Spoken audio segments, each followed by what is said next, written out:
6 months before one of the world championships, I had a massive bike accident and I literally broke my hip, my pelvis, my back, my shoulder, my neck. Your ego is trying to stop you from doing what you want. It's trying to protect you. It keeps you in a nice, safe little bubble, but we don't always want to be in that bubble. And sometimes that bubble's not really a healthy place to be. All of a sudden, seeing all those patients who are seriously unwell, some of them didn't even make it the next day. And it just puts it into perspective why you run. Welcome back to 5 Miles Easy. On the show today, we're joined by specialist physio Alexandra Johnson. Alexandra has a unique approach to performance and injury recovery, in that her focus is very much on the power of the mindset to help us achieve our goals, redefine our limits, and prevent and recover from injuries. She's helped many of her clients overcome injuries that they didn't think they'd come back from, just by reframing the injury and the process to get back. Alongside working with a lot of runners, she also works with a pro cyclist team to implement this strategy. Alexandra has an impressive running CV of her own, having competed in the Half Ironman World Championships twice and the Marathon des Sables. Steph, we talk about mindset a lot on this podcast, and that's because we both have benefited so much from the help of our sports psychologists. So I can't wait to bring Alexandra onto the sofa because there's just so much we can delve into. I think it's still such a kind of undiscovered topic. A lot of people really focus on their training and physical performance and kind of assume that the mind is going to go with it. But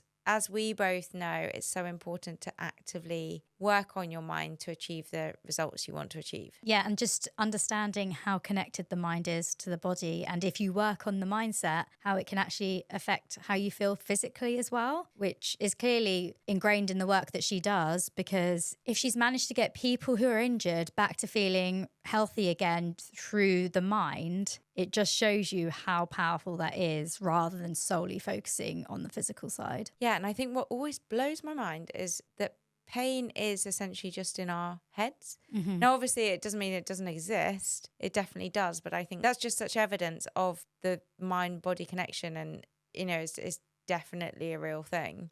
Yeah, do you know, when people say that, I always think of, like if you've fallen over and you've cut yourself, before you see the cut, you might not think you've hurt yourself, but then you see the blood or a cut or something and it suddenly hurts. And it's because you've connected something where now you know it's happened. You feel physical pain from it.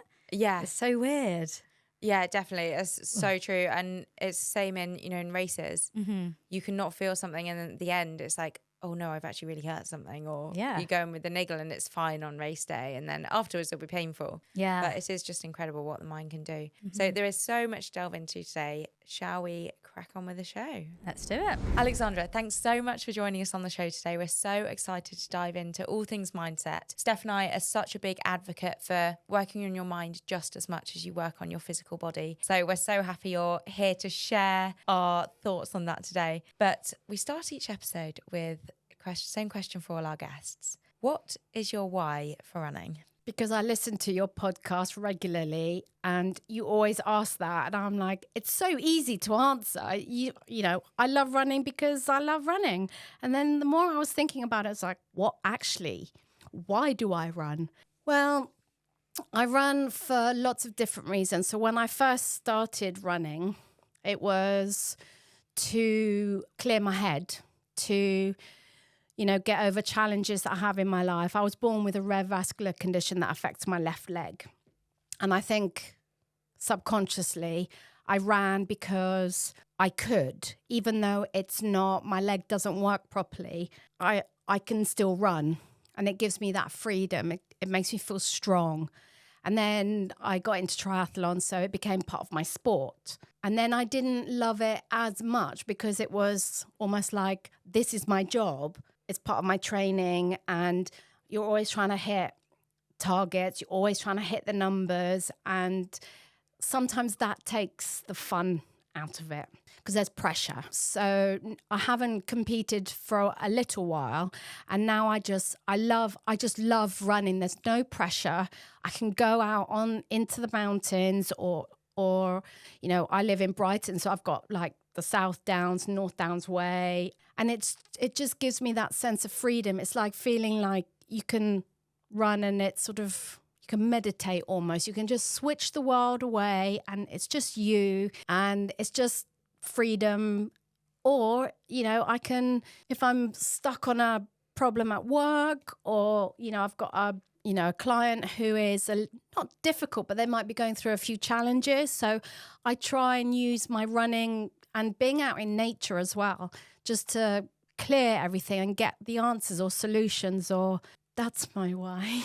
Yeah, I think that's so important that, you know, when you said you kind of lost the love for it when you were competing because there's pressure, I think that's really relatable, and it's your message is important that you kind of took that pressure away, because, you know, for you to enjoy running, that's not helpful, and you went back to your original why of finding that freedom, and that makes you enjoy it again, rather than forcing yourself to do something that you don't want to do.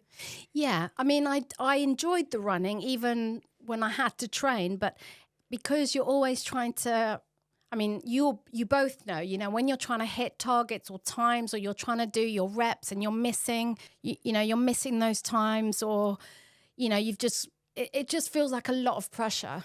So you know, when you're under pressure, even though with something that you love, you don't love it as much when there's pressure around it, I don't think. Yeah, that's so interesting. I think I can definitely relate to that. I mean, I also love the pressure. I love the sessions where I have to hit the splits, and I love that side of training. But there are definitely times when it is just, I go and run without my watch on, and it's just so freeing to just be like, I'm actually just going to run for running's sake. And those are the runs that do feel like meditation, and do feel like just really clearing my head, and just kind of the pure love for it.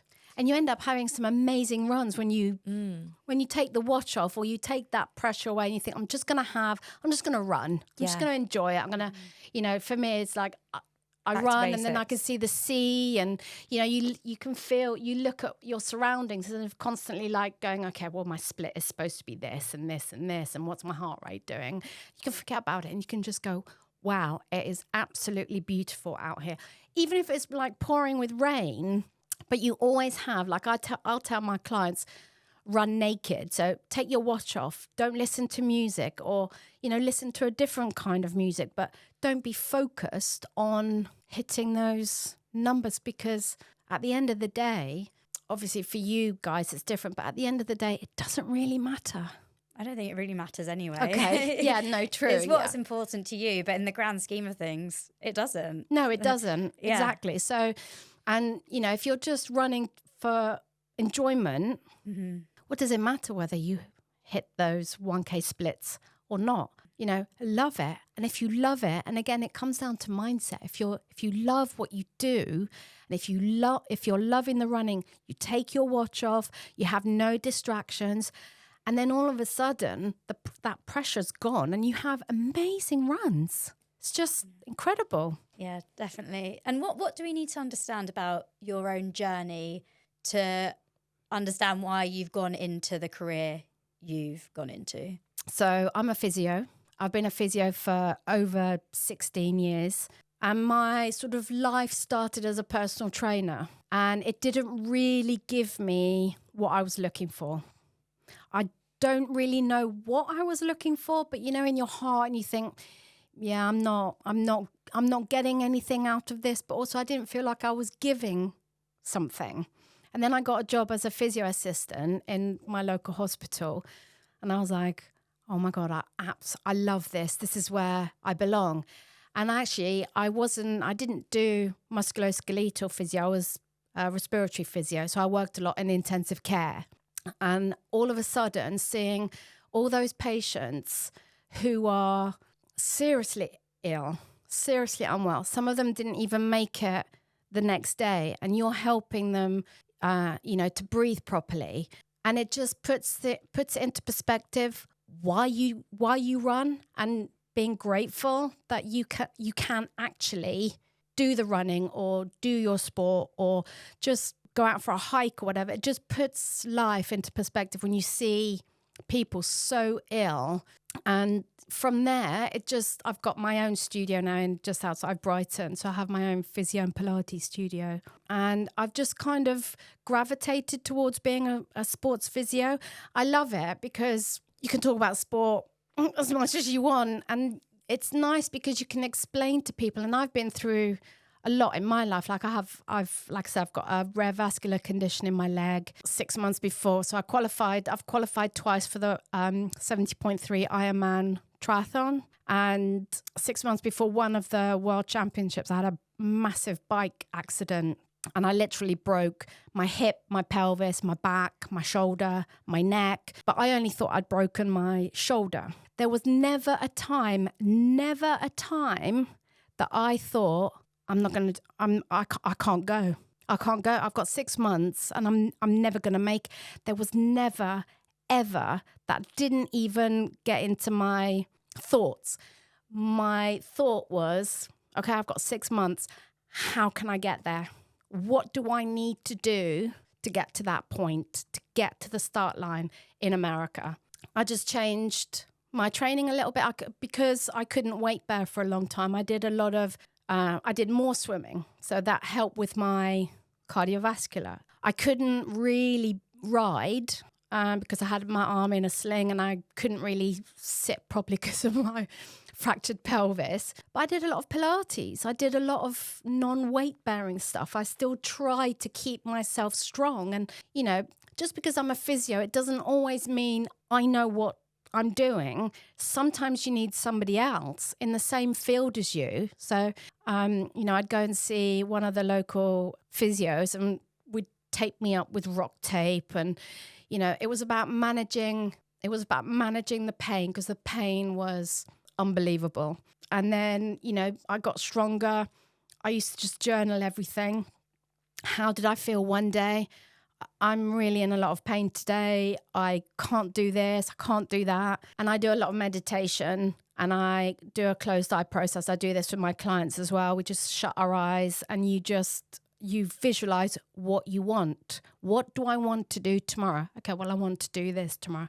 So then in your subconscious, you're already putting those action points down. So then you have the focus and it's just like, what's one thing that I can do today that will get me closer to my end goal? And my end goal was getting to the start line in America. Didn't matter what happened after, but the end goal was to get to America. So was it that process, that bike crash that you went through that started you on the realization of how our mind and bodies are so linked? I think it was sort of there already, but when you're put in a situation where it becomes really challenging, then you kind of get into yourself and you sort of talk to yourself about, what do I want to get out of this? Where do I want to go? Just because you're broken, injured, you know, you're thinking negatively, or it doesn't mean that everything's bad. Everything's bad. When you're injured, instead of you thinking, oh, I'm injured, this isn't, you know, it's not going to work and I shouldn't really be running, I shouldn't be doing this. And think of it as, you know, you're building the foundations. You're getting stronger. You're getting stronger than you were before. It's like when we go to the gym to build muscles, you know, you're laying the foundations down. You don't just go in and you know, I need to build my biceps so I can do 10 press-ups. And then you do your 10 press-ups. And then now what? You still need that strength for forever. You can't just build strength just for one component. Does that make sense? Yeah, definitely. I think that actually really resonates. And my first sort of proper injury when it was back in 2022, I think. And I think I fell into the trap a bit of training had been going so well. Then I got injured and I was devastated. I thought, this is disaster. You know, I can't train. I had a really big race coming up and I had time, you know, I had sort of 6 months or so, but I thought, this is, you know, I can't run. I can't do anything. And that was actually when I first started looking at sports psychology. And I just started reading some books. And I still remember when the penny dropped and I was out in Font-Romeu, which is an incredible place to train, but it's basically just a running hub. And so when you're there and can't run, it felt really hard. And I remember reading this book and the penny dropped that actually running is only one facet of training. And there are so many other things I could work on. And that's when I really started dialing into like mindset. Yeah. I worked with a nutritionist. Yeah. I started on a strength program, and I was like, actually, there's so much I can do. Yeah. And I think that's just such an important message for anyone definitely. who's struggling. There's always something you can do. Yeah. And also, as you get older, you need to have the strength training. You know, our bodies, I think from about the age of 30, we start losing our strength. We start losing our balance. And, you know, once you start losing those, it has a detrimental effect on your sport. So you're running. So, you know, I see a lot of people who are older who constantly come in or who have previously been to physios, and they're on this cycle of injury, rehab, getting better, injury, rehab, getting better. So, you know, I say to them, but what are you, you know, why do you think you're on this circle? Oh, because I'm old, I've got arthritis, and, you know, maybe I should stop doing this. And I'm like, but what if you did this? What if you think about, instead of thinking, I'm too old or I've got arthritis.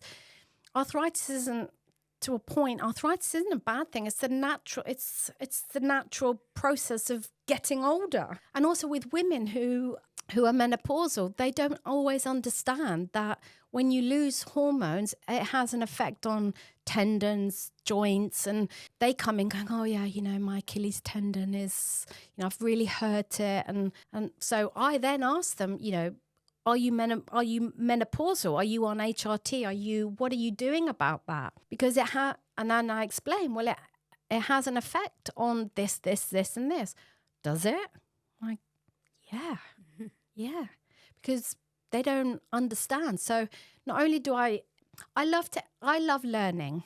I love learning about anything, especially if it's to do with sport, health, my physio, whatever. So I love educating my clients, whether they're my coaching clients or my physio clients, because I just think if I can give you the tools to look after yourself, you can look after yourself, you can love what you do, and then if anything breaks and you can't fix it yourself, then they can come back to me because they can trust the fact that I am going to help them. I'm going to help them to stop getting injured. I'm going to help them with their mindset. And that's what I love doing that. Yeah. You know, it's helping somebody achieve what they want, because I've done it myself, and I love the whole process of it. Are you able to share some of those tools that we can be working on in order to achieve? No, it's a secret. Achieve optimum performance. So I guess a lot of the ones you were discussing, positive self-talk. If we go into that a bit more, you know, is it, I mean, as Rose alluded to as well, is like focusing on the things that you can do, not what you can't do. What advice would you give to people on that? That's a really good question, because I think a lot of people start looking at mindset when they're injured or when life isn't going how they want to. They go, oh yeah, I'll just start working on some mindset stuff. But actually mindset it's a daily practice. So just almost visualizing what you want, because that's really important. Writing down how you feel about things, whether they're the good things or the challenging situations. Write it down. Write everything down. When you go for a run, think about what you want. So, you know, think about having a strong run, feeling strong in yourself. Imagine that your legs are, like, sometimes when I'm tired, I just, like if I'm on the bike, I'll think of my legs as being like, this is going to sound really weird. I feel like, I imagine that my legs are like pistons on a steam train, you know, and that's just powering me through. And it helps. It helps. It doesn't matter if it's silly or if it helps you. Does it really matter what you think about? No. And then you just write down, well, you know, I was strong. I felt strong today. Why did you feel strong? Why did you love that run? And if it wasn't the run that you wanted, why wasn't it the run that you wanted? You know, so there's lots of things, because you question yourself. Your ego is trying to stop you from doing what you want. It's trying to protect you. It's trying not to make you, do things that excite you, or, it keeps you in a nice, safe little bubble. But we don't always want to be in that bubble. And sometimes that bubble's not really a healthy place to be. So it's just, being aware of your limitations, being aware of, shut your eyes and just the first thing that pops into your head, do that. Because as soon as you have that thought, like, I'm going to sign up for a marathon, you go, great. Sign up for it then and there, because in about 30 seconds, your ego's going to come in and go, yeah, you can't do that because you're old. You've got arthritis in your knee, or, that's not really your real self. It's that intuitive insight that immediately pops into your head. That's how we need to live. I'd love to dig into the visualization a bit more, because it's something that, I'm not going to lie, I was pretty skeptical about it. And then my sports psychologist suggested I tried it when I was coming back from a niggle, and I was basically struggling to like move my leg properly. And she helped me with some visualization tactics, and it really helped. But you mentioned about visualizing what we want. But I know there's more to it than that, because I'm sure if I visualized running a 2:16 marathon, I'm not going to go out tomorrow and do it. So how do I think you might. All right, I'll try it. I'm sold. Let me know. How do you help people with that? And what is the process that you recommend with visualization? So visualization is if you could write, for example, if you could write a movie scene or have your perfect life, so your perfect run, what would it look like to you? I love writing, so I always get my clients to write things down. Just go mad, as if you've got no injuries, you've got all the energy in the world. Write down what it is you want in your perfect race, in your perfect run, and then you can just start building. You can just start building on it. I love to use a closed eye process. So you can shut your eyes, people can shut their eyes, and that you can almost visualize what the weather's going to be like. So you can almost feel like the sun on your skin, or like, I love running in the rain. So sometimes when I do a closed eye process, I imagine that the rain is falling down and it's just washing away all the pain, all the sort of niggles, and it almost like refreshes me. So instead of opening the front door and going, oh my God, it's raining, I really don't want to run, I just think, okay, I'm going to go out running. It's not always like this. Okay, I'm not like happy bunny all the time. But you can go out there and you can start your run, and you can just imagine, don't close your eyes when you're running, but you can almost imagine that the water, the rain is just washing away and just refreshing you, and it's washing away yesterday's stress. It's washing away whatever plans you've got for the day, depending on when you run. Like, I run in the mornings, and it can wash away and clear my head, so I know that all I can focus on now is my run. It's not I'm not hitting targets or anything, but you always want to have a nice run. And as you get older, you've got so many pressures in life. You've got your business, you've got a family, and life takes over. So sometimes you just want to go out for a run and just forget about the world. And you can visualize that in your head. Yeah. What about injuries?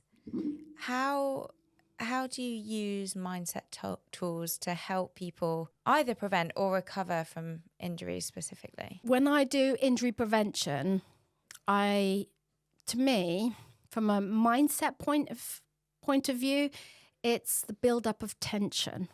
So they're running along and everything's going really well, and then that self-sabotaging voice comes in and it starts building tension in your head. You might be running on the trails and you're just like, it's winter, there's a lot of leaves, it feels really slippery, and I've got to be careful because I might slip on the mud and twist my ankle, twist my knee. We've all had those thoughts. Then you've got that tension building and building, and now that seed is set in your head that you don't want to get injured, you don't want to slip. So does that actually translate to our muscles? Do our muscles actually then get tense? Yeah, because you're bracing yourself almost, so that it's attention not only physically but mentally. So I'm not saying you will get injured, but it's almost like you're setting yourself up to potentially get injured, as opposed to just running and not thinking about it and go, oh yeah, it's a bit muddy, I'll just run around it. Or, it's like when you want to buy a car and you think, okay, I'm going to have, the brightest pink 4x4. I've never seen them around. It's going to be absolutely amazing. Everyone will notice me because there aren't that many cars around. And then the next day you open your front door, you walk down the road and you're like, oh, there's a pink 4x4. So it's just raising that, the awareness in the back of your head. So if you think you're going to fall, you probably will. Yeah, that's so true. And does that make sense? Yeah, it does. And it also links to, I've been around a lot of people where they may have had a string of injuries and recurring injuries, and they then run in the fear of the next one because they think, oh, I've had so many, I'm just going to get injured again. They almost run in fear because they're just waiting for the next injury. And I do always wonder, if you think that way, is that almost one of the reasons that you are? Obviously there are physical factors involved as well, of course. But it is almost that mindset as well that's linked to it. Yeah, because also fear is part of that negative mindset. So when you have fear, you build that tension, the muscles get tight, you're worried, you're being almost overly cautious to the point where you are going to get injured again. And if you're taking that mindset that I'm always injured, then it's likely that you will injure yourself. Like you said, there are other factors, but as we're talking about mindset, it is that. I'm not saying that if you think about, I'm never going to get injured, you're never going to get injured. It's, it's a bit of give and take, really. It is a very natural mindset to go to, though, if you've had a string of injuries. So how do we let that go? It can be quite difficult. But you have to look at the end result. So refocus, reconnect to your goal. Like when I had my bike accident, I had 6 months and I had quite a significant injuries. For a lot of, I don't mean it as a lot of people, but people may think, well, you've only got 6 months. It takes, 12 months, 18 months to heal from your injuries. And that's true. But you have to let go of holding on to those injuries, to think that negative, to think, I can't do this because I'm injured. I can't do this because it will hurt. Pain is so subjective, and pain also has there's different levels of pain. And if you use that intuition, you can almost understand when it's pain, that it's, when you're running, and your legs are hurting and all you want to do is stop, but you sort of say to yourself, shut up legs, just keep going. And you can keep going, but it's still pain. And it's that your brain will always make you stop first before your body kind of kicks in. Then there's also pain where when muscles are weak, they cause pain. So if you're not strong, after an injury, you'll lose muscle strength. So you might have pain getting over that injury, but it's because the muscles are weak. So when you do your rehab, that you're actually going to make that muscle or the injury strong and stronger. And also, like I say, documenting things all the time. I know it's so simple, but also you can see when you're injured, you can see the progress that you make. And it's that consistency. So you don't want to suddenly go, well, I'm injured, and then you don't have any pain. And then, a couple of weeks later you think, oh, amazing, I'm fixed. And then you go out and run, 20 miles trails, and then you wonder why you're injured. But if you have that consistency and you just make those small steps and use that intention, why are you running today? What do you want out of this run? And also feel grateful. And I don't mean it in a sort of a negative way, but be grateful that you were injured, so you can now make whatever you've injured, you can make it stronger. So it's thinking about that kind of thing. Yeah. No, I think the perception of pain is so fascinating. Rose and I were talking about it, how it's almost when you're aware of what's causing the pain, it changes your perception of what it is, if it's good pain or bad pain.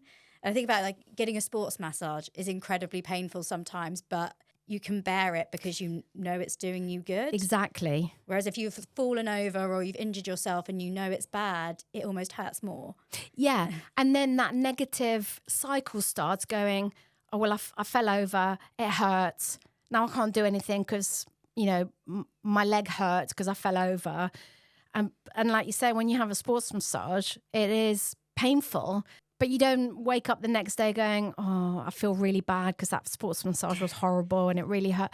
And it's flipping the narrative and always thinking, like I said earlier, it's not thinking about, oh, how life is so amazing. And, you know, if you think about it's raining today and if you shut your eyes, you can make the rain stop and make it super sunny. It isn't. It's just changing the narrative. So instead of always thinking something is bad, think of it as a chance to grow. You know, we all need time to grow. If you look at a garden, you can't just suddenly plant a seed and then the next morning you wake up, you've got this beautiful garden. It doesn't work like that. And it's the same with injury. It's the same with recovery. It's the same with your mindset. You can't just suddenly wake up one morning and go, I'm positive. Because it's a process. With anything, it's just the consistency on exactly. and working on it day after day. Yeah. Have you, with the clients you've worked with, have you seen any results that have really surprised you when you've helped them engage mindset in their recovery process? Yeah, most of my physio clients, before I got into a business of coaching people from a mindset point of view, I'd always add in a little bit of mindset work in my rehab because it's just super important. But I have one client who is a super high achiever.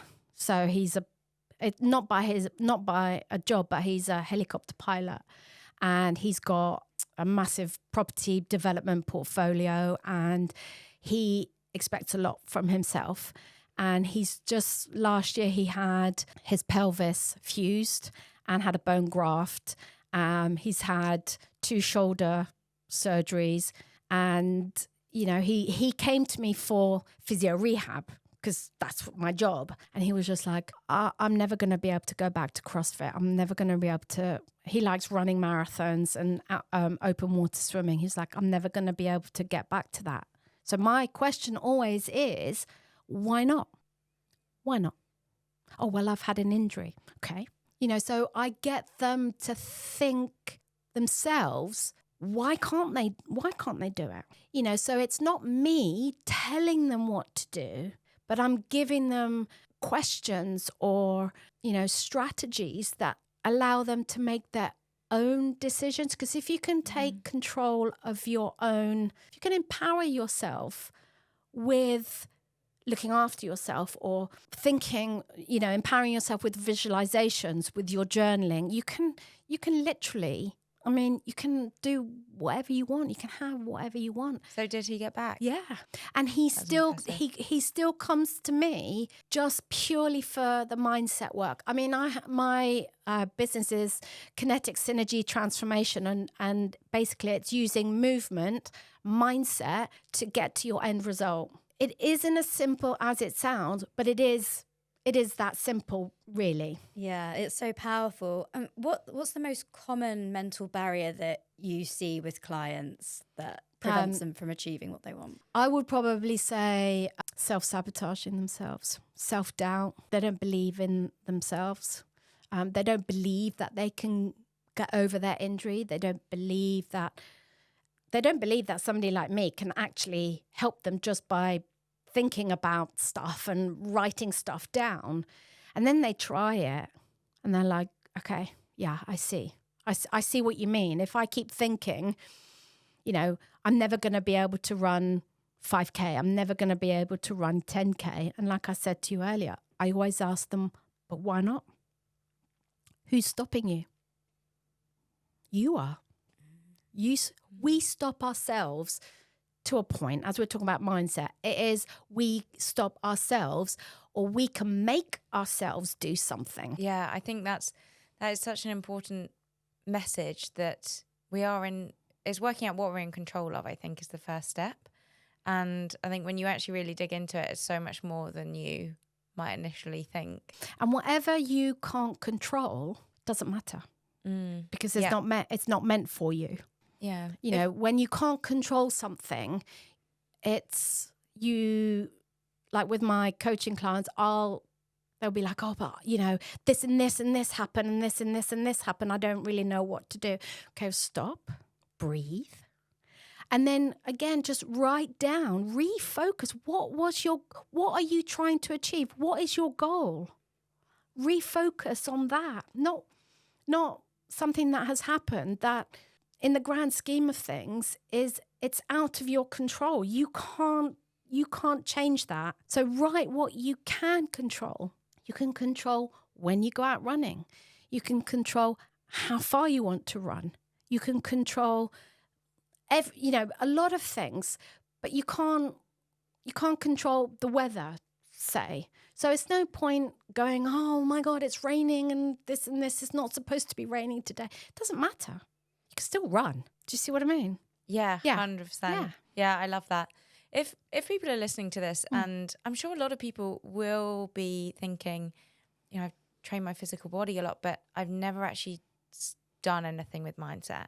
Where's a good place to start? If you're just kind of starting to implement an easy habit every day, what do you think the most powerful, most kind of bang for your buck tool is? I think starting doing any kind of mindset is super important, and start small. So don't suddenly go in there and go, oh, I want to change the world. How am I going to do that? Start small.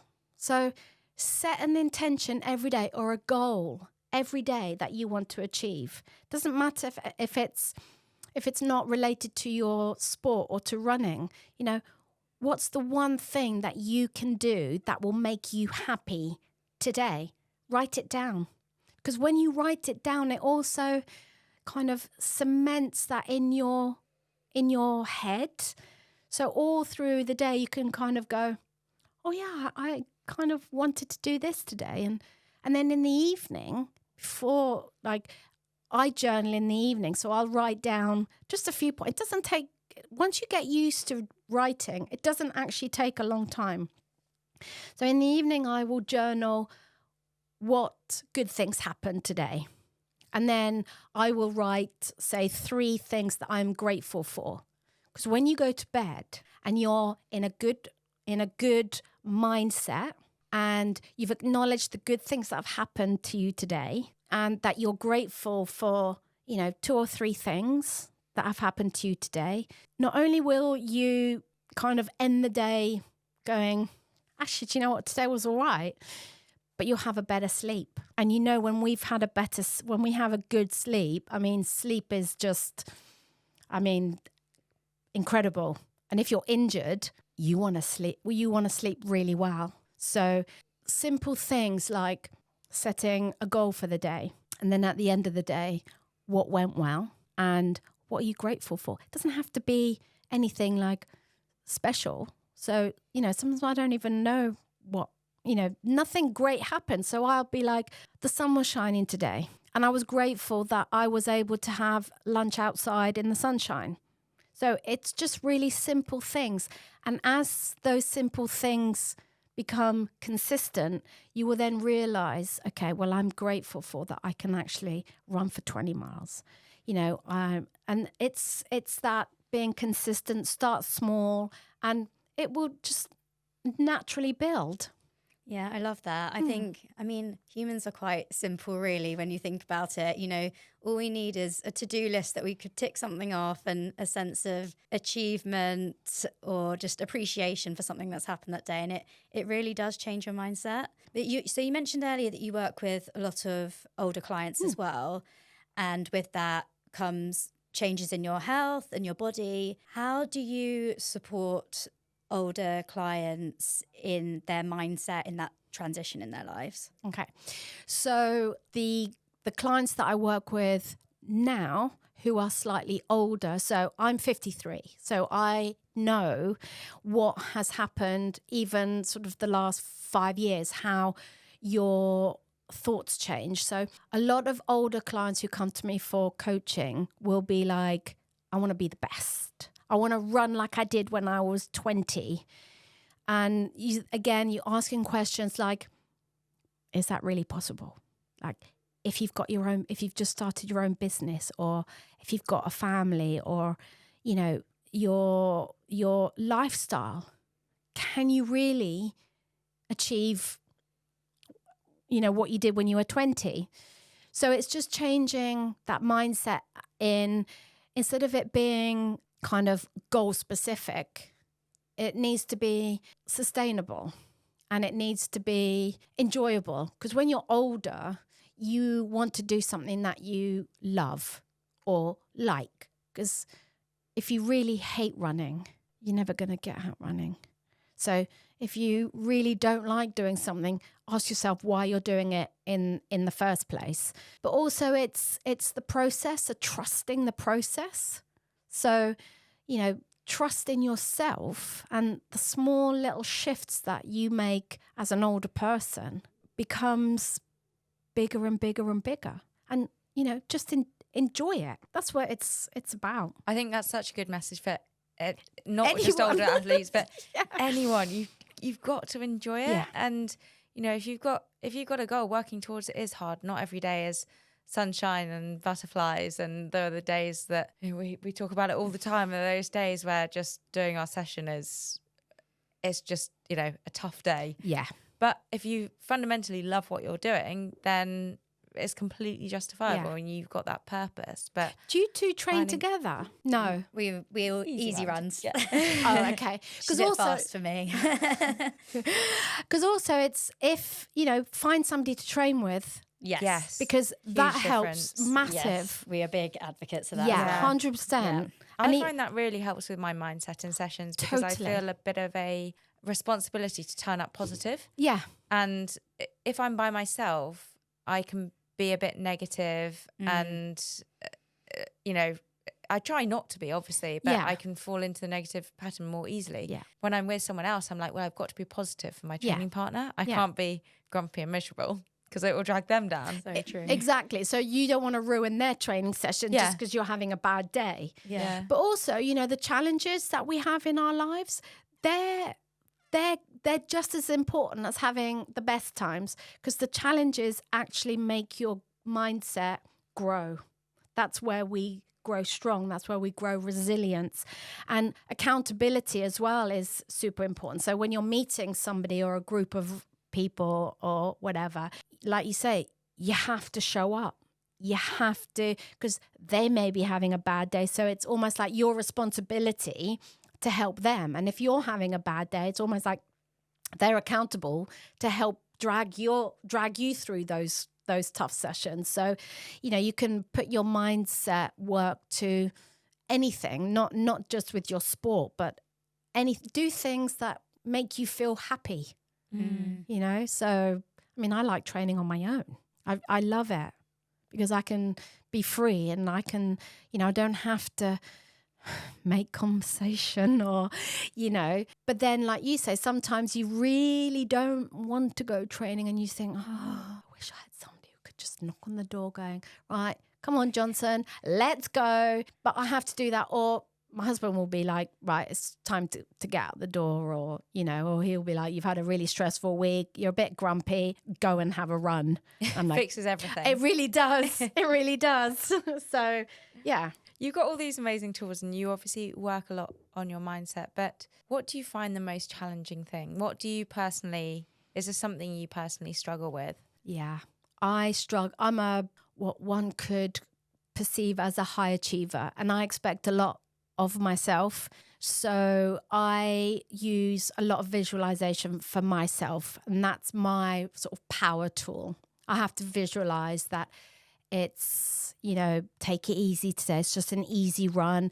It doesn't matter, like, you know, and if I have to leave my watch at home, it's fine. It's not the end of the world. So I'm not very patient with myself.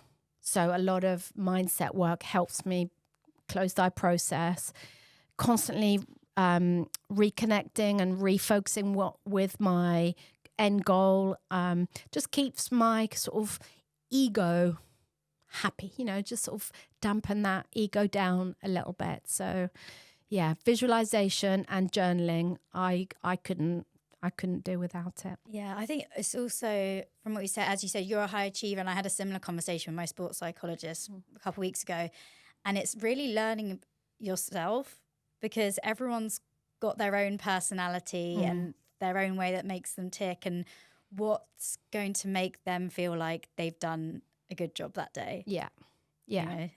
No, definitely. And, like I said, I've got this rare vascular condition that affects my left leg quite significantly. So I've got veins missing, I get blood clots and all of this stuff. It's really, really weak. So I have to wear a support stocking. And now when I run, I have to put an extra calf guard on just to give myself a bit of extra support. So, being grateful for me is super important. I used to hate my leg. I used to hate it. And I used to just imagine that it wasn't part of me. And then I just have to kind of remind myself and be grateful to my leg and love it, because I did the Marathon des Sables. So it's taken me across the desert. I've qualified for 2 70.3 Ironman World Championships. I have to be grateful that it's actually made me do that. It's made me run, New York Marathon, London Marathon, and all my little training runs. I'm grateful that I can actually do it. So gratitude is also a really powerful tool. It's you